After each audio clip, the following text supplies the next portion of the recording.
now, Tim? Well, thank God for that damn tractor. If I had to do that all by hand, I'd have shot myself. I have to dig this back because I'm going to put railroad ties in there. And because the row of my Trex deck is going to extend past it, I need to run railroad ties all the way down it that'll be flush to the 2x4s I have sitting on top, so that I can run one more strip of decking from the deck onto the top of the railroad and railroad tie and tie it all together.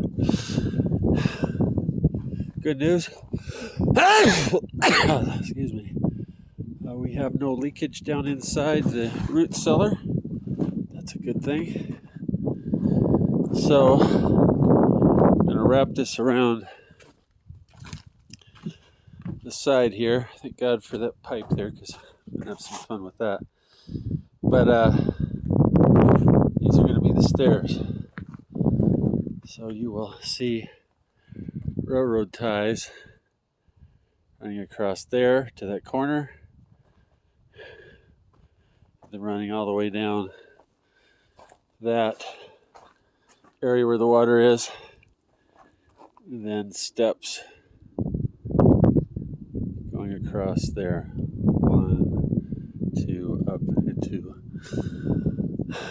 the little house. Good times.